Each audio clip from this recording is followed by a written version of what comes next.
What is up, YouTube? I finally come around to making a recording about the war in Ukraine. This is coming from me. I was born in Siberia. Well, okay, you know what? I was made in Siberia. I was born in Moscow because that's what, like, that's what you did back in the day. Like, if you lived in some kind of little village and your wife got pregnant, you would send her to the capital or to the nearest city that actually had a hospital. Um, so my family is actually from the Siberia area, but I was born in Moscow, which a lot of people were, even if if their family's not even from Moscow, they were still born in Moscow just because that's where the hospitals were, especially back in the 80s, right? And then it's a long story, but pretty much we came to America and the USSR collapsed literally while we were on an airplane. And pretty much how that went is if you were in Russia at the time, you became a Russian citizen just by being on Russian soil when the transfer happened. But you see, I wasn't on Russian soil when that happened. So I went from being a citizen of the USSR to not having citizenship at all because the USSR does not exist. And I'm not a citizen of Russia because I wasn't there when that happened. So there's a Tom Hanks movie where he has to live in an airport. Luckily, that didn't happen to me, right? I'm just giving you guys some background. So I come over here when I'm like 6 years old. I have an amazing life here. We work our asses off. We're still working to this day, but you know what? Life has gotten pretty decent over here in America. One could say that I'm damn near living the American dream. We're almost there, baby. We're almost to the top. So that's where I'm at now. And then all hell breaks loose. This war happens. This bullshit war, this should have never got to this. This is just my opinion. Putin is a goddamn idiot and a monster. I don't know why he would push for all this crap. He would have been remembered. I mean, the guy had everything, and he would have been remembered as one of Russia's heroes if he just would have shut the hell up. But he didn't. He decided to start a freaking war. This is Putin's war, and the very fact that he was using Nazis as an excuse to go in started boiling my fucking blood. And let me tell you why. Because my grandfather was highly decorated for killing Nazis. He wore his uniform till the day he died. He's buried in that uniform. It was covered in all sorts of shiny things. This is just like what I remember from being a kid. Grandpa was always in his uniform, his decorated uniform. We used to sit around and listen to the record player. Those are my memories from Siberia. That's it. And I know Gramps, he was buried in that uniform. So my family directly fought against the Nazis, paid the price to fight the Nazis. As far as I'm concerned now, Putin is the one acting like a Nazi. He is the one acting like Hitler 2.0. I'm going to have to just go ahead and say it. He is. He's following the footsteps. And that really bothers me because, well, he's taking all of Russia with him. And I can tell you right now, there's a hell of a lot of people there that do not support this crap, right? It is a civil war because Ukraine was part of the USSR.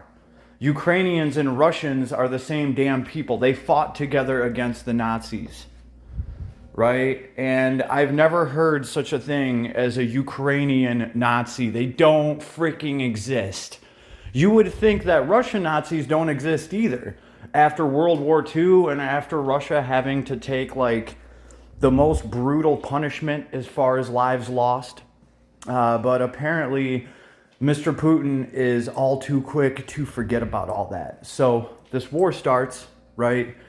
And the grim reality starts slowly kicking in for me that if I wasn't in the good US of A, US of O A, if I was in Russia right now, I'd be dead. Me and my mama was just talking about it. I'd be dead. Okay, there's no way. But let's take a look at why I think I would be dead right now for sure. Unbelievable fiasco. This is on the U.S. Eagle Claw channel. Unbelievable fiasco. More than 400,000 Russian soldiers refuse. What do you think they're refusing? Let's find out. The Moscow administration. In the first days of the war, which began on February 24th, the Russian army had succeeded in establishing a great dominance over Ukraine. There was a large audience at that time who thought the war would be short-lived. But over time, Zelensky's army showed an incredible liberation struggle, thanks to the military additional equipment of the West and the USA, and the help. Let me pause right there because what they're talking about right about there, right about there, in the beginning of this conflict, Russian special forces, Spetsnaz, were already being wiped out left and right. They weren't even given the proper equipment to do their job. And so now it looks like Russia has sacrificed some of their best soldiers that have been training for 20 years, just had them all killed off. And you know what? That is such a loss for any armed force. That is such a loss for any place. Just think about that. Your most skilled workers at your shop, at your store, at wherever, your most skilled laborers, your most skilled workers, the guys that actually know how to do everything, all of a sudden they quit. Well, this is even worse. They didn't even quit. They're dead, right? It was just, the whole thing was terrible. I don't know who the hell told Putin that he was going to be able just to march into Ukraine. Well, obviously these generals that are telling Putin this, they should have known themselves that they couldn't pull that shit off, because they were selling stockpiles of weapons and they didn't have night vision equipment to give to a whole platoon anymore. They only had, 12 night vision sets because that's what they were using for training. The rest of them got sold out the back door so somebody could cash in on a bunch of money. This is what's been happening to, so they claim, is what's happening to a lot of the Russian arsenal, right? We were supposed to have 50,000 rounds here. We got 5,000, right? Somebody sold 45,000 rounds and kept the money. So now, fast forward, you have Russia trying to deploy more troops to the front, and they're making them bring tampons in case they get shot because they don't have tourniquets to give them. They're making them bring their own equipment. Now, just imagine that. That's already crazy. Because over here, you go into the military, it's a job, and you're going to get paid for that job, and you're going to get equipment and all of that. I could never see Uncle Sam being like, okay, you have to come, to the military. We're going to ship you out. And oh yeah, we don't even have any gear to give you or a gun. So you're going to have to buy all that with your own money to go serve your country. This is literally what Vladimir Putin expects Russians to do off the streets, right? And a lot of these guys, they're being thrown right into the front line after a week or 2 weeks of training. Really think about that, everybody. A week or 2 weeks of training. Most of these guys have never wanted to be soldiers. They want nothing to do with it. Like, they don't know if they're good marksmen. They don't even know how to shoot a gun. They don't know how any of that shit works. And they're thrown into a bus, and within a week or two, they're out on the front line. And if you try to run, the Russians behind you will shoot you. It's like your typical Stalingrad scene. So it's just absolutely terrible. And at this point, me and my family are fairly sure that I would be dead right now, if we were still in Russia. And like I said, the more I see these videos and the more I see how bad it is, they're not even human conditions. Let's keep watching. Help of the Ukrainian people to their army. The current situation, on the other hand, shows that the purely Russian troops are holding a defensive position. By the way, at the end of this, I will tell you guys what I'm really, really worried about, and it all ties into like World War II and the actual Russian strategy for winning wars and battles, this is really what bothers me. And we'll tie back into that, but here we go. While the Ukrainian troops are continuing their attacks and dawn operations to remove the invading troops from their country. For this reason, a large majority in the Russian army supports the decision to withdraw from the war front. In particular, Vladimir Putin's decision to continue enforcing the mobilization provisions in Russia fueled the reluctance of Russian soldiers and senior Russian Federal Service personnel to fight. Many senior generals... Also, you guys got to understand, the Russian army looks absolutely terrible right now. They look weak as shit, but you guys got to remember, I mean, how would you act also if you were forced by the military to go fight your own family? Like, it wouldn't be the same, that's for sure. So this is more of a civil war, I think a lot of that reflects in the combat effectiveness of what we're looking at, because the Ukrainians have every reason in the world to fight. Truth is on their side. They're right in this. Like, it's their freaking land. They're like, whoever's invading might as well be whoever. You know what I mean? It doesn't matter to them. They're fighting for all the right reasons. And then you have the Russians that know they're there for the wrong reasons. And most of them don't want to fight. And most of them realize that these are like distant family members and relatives. These people speak your own tongue. They, it's really bad. It's really bad. It's really hard to see who the enemy is. And that is going to mess with a lot of soldiers' heads. And you're just not going to get the same fighting force. There's going to be people that have a ton of moral issues with this. And then you want to talk about PTSD, any of the soldiers that actually get to come back, I can only imagine the shitty nightmares that they have, knowing that not only did they have to shoot at innocent people, it's their own innocent people. It really is, and they know it at the end of the day. And officers in the Russian army feel that continuing the war will harm the Russian economy and citizens.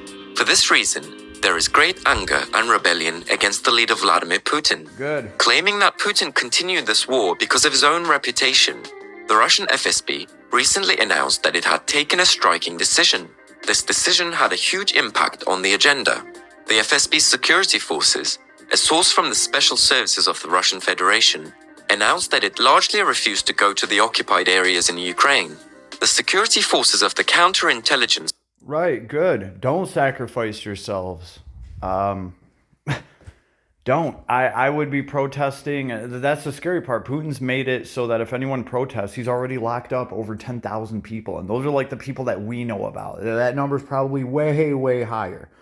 If you even speak out against the war over there, if you even call it a war, you can go to prison for 10 years. So a lot of people are going to get quiet really, really fast, right? And we also saw a ton of people flee Russia because they didn't want to get sent to the front lines. And now we're finding out just how bad some of this is, right? Like, a bus is going to drop you off and then you guys need to make a fire and, I don't know, find something to eat because we didn't send you shit. So they're also using weapons from like World War II.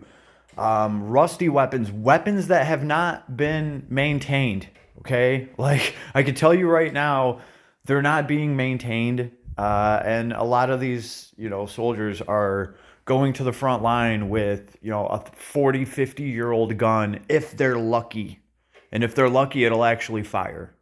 Of the Russian Federal Security Service consider it a wrong decision to go to the Ukrainian front, citing important financial reasons. Yeah. These striking statements were announced on the Telegram channel of the Russian Federal Service. There was news that the FSB of the Russian Federation was trying to create new units to work in the temporarily occupied territory of Ukraine.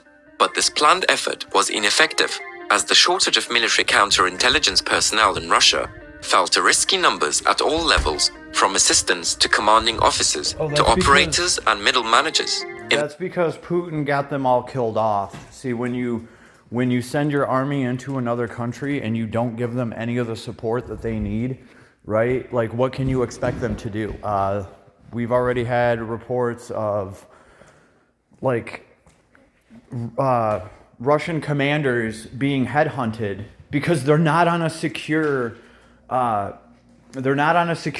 network, and they're issuing orders, and they're trying to feed their men. They have to make these phone calls. They have to get a hold of somebody and be like, yo, we need rations here. We need ammo. Like, because if not, we're going to die, right? And they don't have their own network to communicate. So, of course, the Ukrainians are able to pinpoint where their leaders are, and they're able to headhunt them. There has just been so many Russian, like, high command, not just command, like high command, that has died over this. It's just been ridiculous, and that's because you are sending an army in there unprepared, right? You're using Ukrainian cell phone towers to try to fight the Ukrainians. Why the hell would they let you do that? They're going to sit there and spy on everything that you do. They're going to monitor every phone call that they can, right? And, you know, it's just absurd. And, of course, this asshole Putin, he is too proud to say, okay, you know what? This was a bad idea. Everyone come on home. No, of course not. So that's the problem here, right? In the U.S., if we had some kind of shitty president that took us into a war like this, well, you know what? If it wasn't popular, if we were getting destroyed and we were just wasting our resources there and we shouldn't have been there in the first place, guess what? That ain't going to be the president for long. He's going to be followed by a different president who's going to be campaigning on getting us out of that war, right? And that's the problem with Russia, is Putin's been in charge. Like, we can't just wait for the next election cycle because surely, you know, the next president will get Russia out of trouble. That's just not going to happen, right? They are stuck with Putin until somebody puts a bullet in his effing head. I do not see him stepping down. I don't see him doing any of that. And he's been ruling Russia for over 20 years now, I believe. So how bad does it have to get over there before his own cabinet does something to him? That's what I'm wondering at this point. How many of my people have to become slaves and die for some stupid conflict that they do not understand at all?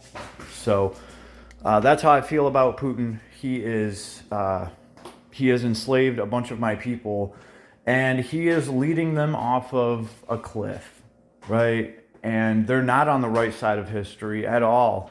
And a lot of them know that too. They're smart enough to know that, and they're also smart enough to know that they're stuck, even if they know that they're on the wrong side of history, and they're being forced. So there are a lot of people like that. In this regard, one of the Russian FSB senior officials said, "There are very few people who want to go to the occupied territories. First of all, they try to recruit those who surprise the president. They are also threatened with dismissal and warned of incomplete formal compliance.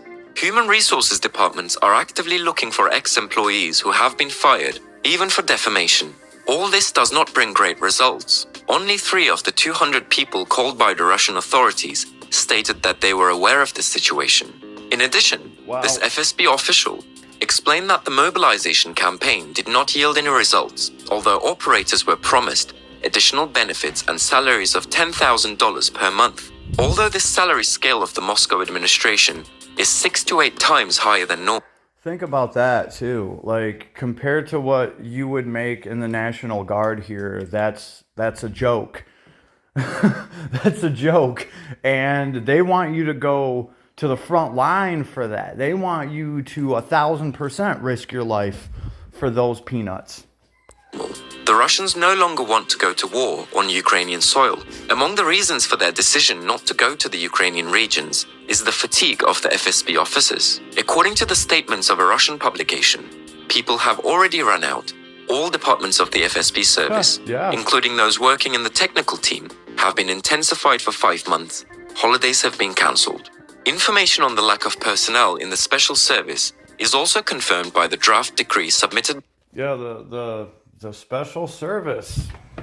Uh-oh. Where are we going to find more special service people?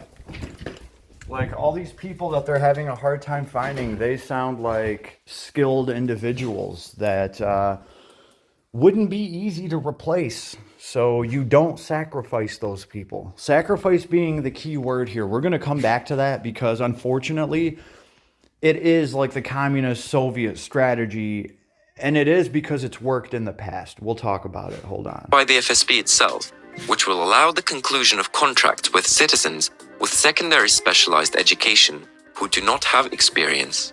However, it will take a lot of time for newly recruited FSB personnel to fill the gap in the old system. Right, they in have to train addition, them. even now, while many senior officials and other employees working within the FSB continue to resign, it is unlikely that this gap will be closed. Russia's FSB has been associated with many scandals and dramatic actions to date, especially after the leader Vladimir Putin's declaration of mobilization. This institution lost its influence and began to act completely independently.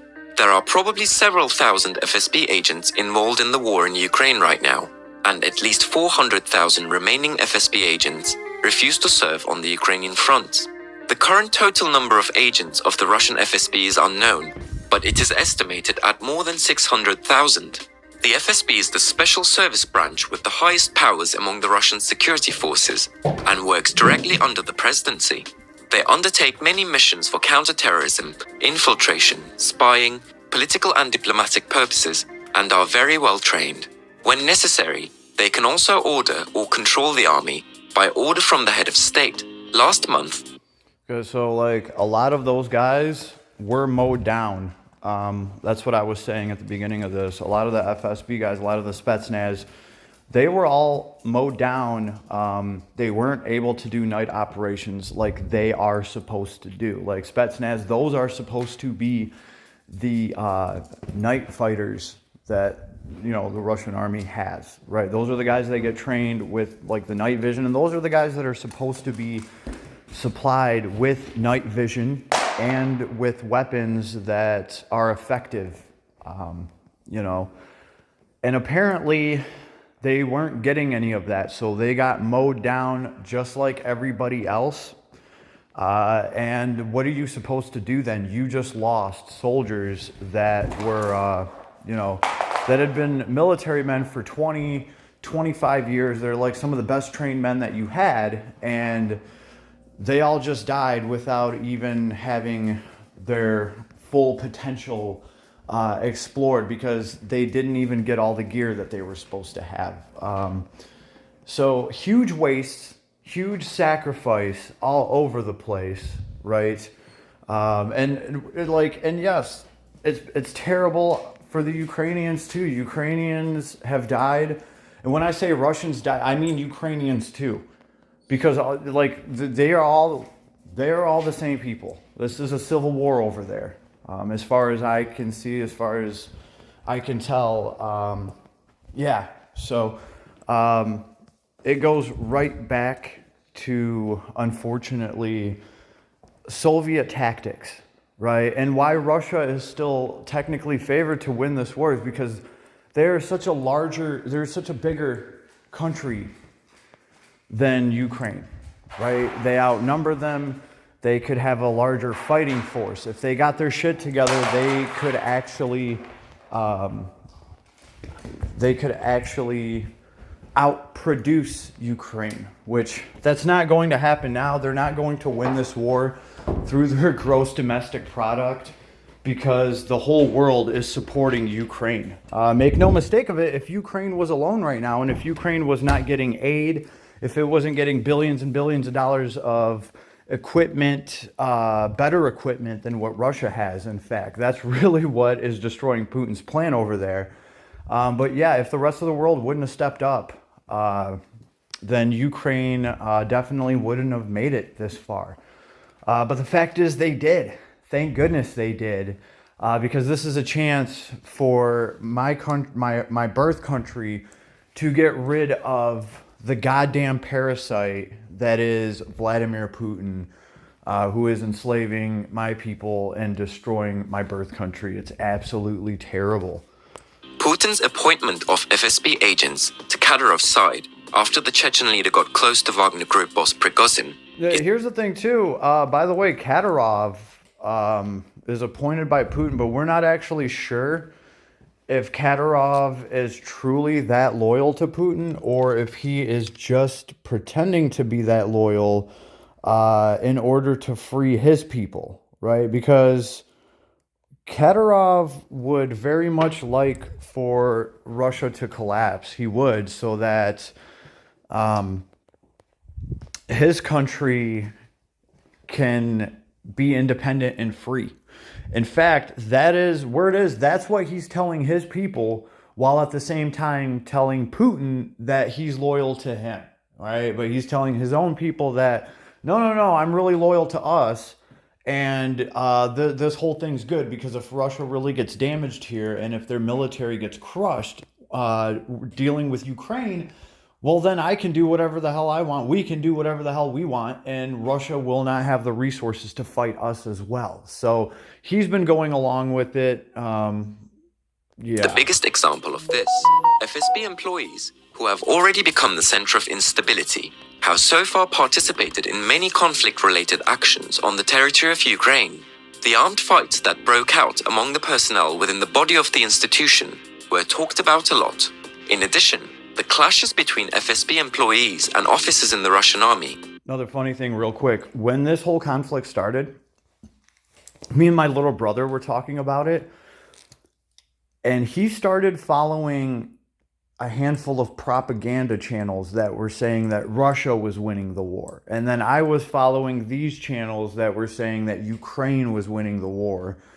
And it was like really interesting, like how different all of these channels and all of this information was. I remember calling my brother one day and being like, did you hear about this and this attack? And my brother was like, what? No, they said that like Russia's crushing it out there. And I'm like, no, bro, no.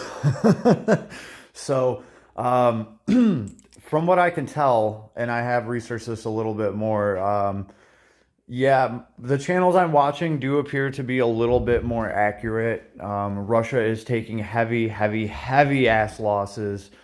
And all of that is very true. Weakened the Moscow army considerably. Currently, even though Vladimir Putin is trying to revive the Russian military with his decision to mobilize, it is a much more difficult task to provide support to the FSB's core staff, because the employees of this institution become experts after receiving long-term training and spending billions of dollars. For that reason, FSB personnel, who play a role in critical missions, are of great importance for Russia. But at the moment, both institutions, both the Russian armed forces and the FSB, are unable to withstand the harsh conditions of war.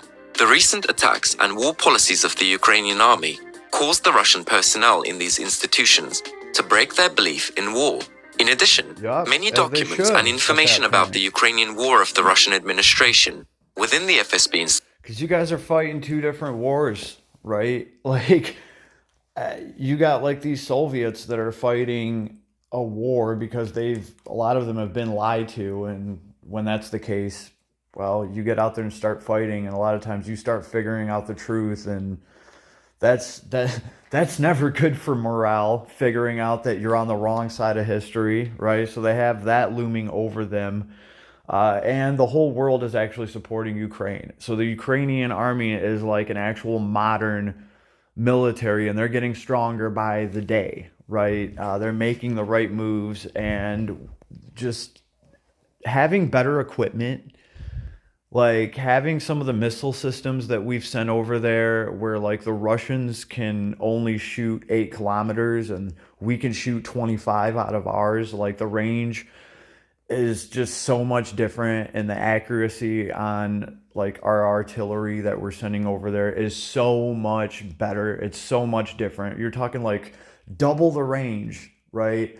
And we're talking about like how much work just a few of these missile systems are putting in, and they're racking up so many destroyed tanks and batteries and guns, and they're just wrecking shit because they can't be stopped. And the funny thing is the United States has not even sent them the best like stuff that we have. Like, make no mistake of it, the U.S. did not send them their best missile systems. I've actually looked into this. They're sending these missile systems, and they're only letting them get upgraded so far. We're not sending like even the best stuff that we have, because come to find out, we could get even probably another 10 miles of range out of some of those systems with all the upgrades that we have. But we don't even need to let them have all of that. 25 miles is enough, right? It's obviously getting the job done because, well, the Russians are fighting with guidance systems from the 60s and 70s. How accurate do you think that shit's going to be when you actually get out to the far, far range? And you're talking about munitions that aren't going off. They're not exploding. They're misfiring because they've been misstored, right? And Ukrainians are getting the good shit. They're getting the good weapons that work every single time. You know, all of that really, really starts to pay off the longer some conflict like this goes. I don't even know what Russia's going to do right now. Send in a ton of artillery and just waste billions and billions of dollars for all of it to get picked off on the way there. That's kind of where I see this thing stalemating right now. Until, of course, Putin would have to raise a huge army. And that's where things kind of worry me. They really do worry me. Because that has been the Russian strategy in winning wars. This is how the Russians beat the Nazis. And make no mistake, it was a fucking bloodbath. They've made movies about it. But pretty much what the Russians did is they kept spoon feeding the Germans just a small handful of troops, a platoon of troops here and there. And they were sending these men to their death because really, in secret, Russia was stockpiling men all the way over in the Far East, right? And the Germans were to the west. They were making their way to the east.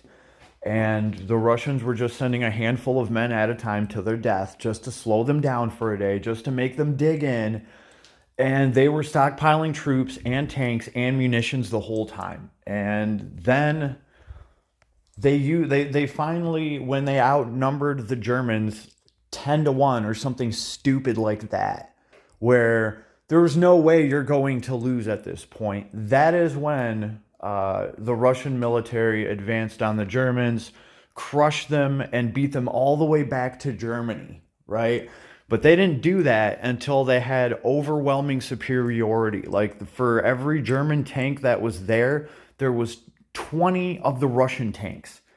So just think about that. And they outnumbered them by so much, right? And it worked for them. And unfortunately, like, some of these Russian commanders, they look at that and they say, well, it worked. Russia will win with the might of its people. And unfortunately, when you do that, that's like the biggest sacrifice on your population. And that's kind of what it's looking like the Russian military is doing now. We will win this war because we have more people to sacrifice, right? We can send 10 Russians there for every Ukrainian. And I really hope that's not the case. And what scares me is that's kind of like the Russian play. That's the play from the Russian playbook. Sacrifice. Russia is a big place. We can bleed a lot, and we will bleed if we have to win. And that is just terrible because Russia has to bleed so freaking much, right? And that's really what worries me. And I think there's a lot of people scared. They don't want to go to the front line there to be Putin's meat puppet that's going to get just mowed down by state-of-the-art machine guns made in the good US of A over here. And I can't blame them. I can't blame anybody for not wanting to be a part of this. And it's really made me think, what if I didn't come to the US when I was a kid? I couldn't do it. There's just no way. I couldn't do it. I would be dead. I'm fairly certain I'd be dead right now. I probably would have been dead a couple months ago. Realistically, I'm sure I'm sure I would have been on that draft list either way, right? And I know that. I know that, and I guess I'm happy to be alive every day that I can. I'm happy right now. Thank you, America. I love it. I love it. Thank goodness. I love my classic cars. I love everything about America, and it lets me be the free person that I couldn't see myself being any other way, right? And I know that I wasn't forced into this. I wasn't forced to be this person. There's no political views forced on me. I don't have to pretend to go along with whatever my fucking neighbors believe and what their neighbors believe. And I don't have to pretend to be religious. I don't have to pretend to have whatever political opinions. I don't have to worry about getting my head cut off or just thinking what I want to think and having my own goddamn opinion, right? And I absolutely love that. I am the person that I got to make myself be. Yeah, right? And in Russia, that wasn't going to happen. That was never going to happen. I wasn't going to get to decide shit. I was going to be told what to believe, and I better recycle that shit and regurgitate that shit every single time, because if I deviate from that, I might get shot, right? Or like something bad will happen to my family, because that is also how a lot of these men are being forced to fight. If you don't fight, if it come to find out, we find out you're a ninny, we're gonna target your family back home. So you better fight. And like, if you're a traitor, after we shoot you, we'll deal with your family too. I guarantee you, this is what's being told to Russian soldiers that want nothing to do with the front line. And like I said, I don't know. I would probably have to just let some Ukrainians shoot me. There's videos talking about some of the Foreign Legion that's went over there and served. There's some Americans that have served and fought for the Ukrainians, and they've pretty much described a few scenes that were like pretty much Russians committing suicide, going out there with a pistol and trying to ambush Ukrainians with a pistol and just yelling at them, just so one of them picks this guy off, and they're like, what was he doing out there? And this guy's like, I don't know. It didn't make any goddamn sense at all. And I'm sitting here like, it was suicide, bro. Like, he jumped four of you like from far away with a pistol in his hand and made a, but like, the guy was just trying to have his life ended to escape hell. That's what it kind of sounded like to me, as somebody that was in actual danger of that happening to. Like, if that's the way that I feel. If I would have stayed in Russia, I would have been forced into that situation. And honestly, off the top of my head right now, that's the only way that I could see it playing out. Like, yeah, I don't know. Some of you might say that sounds weak. You might say that sounds shitty, but I mean, that's the reality of it. I think that's how it would have to play out for me. I would, if I could, I would surrender, definitely, because I don't support that shit at all. But that's me here, right? That's American Vlad, right? If I would have stayed living in some village out there where the only thing that you get to hear is Putin's propaganda and you believe all this shit, who knows? I might be some idiot right now that actually believes that there's Nazis in Ukraine, right? That's what really scares me, is what if I would have stayed in my little village in Krasnoyarsky and whatever, with the family farm, and I actually got brainwashed by any of this propaganda bullshit, and then I was all for it, and like, that also scares me too. Good thing I'm here, good thing I'm free, and good thing I'm loud. I love it. Anyway, so I hope you enjoyed And this is just what I honestly think of the whole conflict, being a natural born Russian myself. So, got any questions or got anything to add? Comments are open. Later, everybody.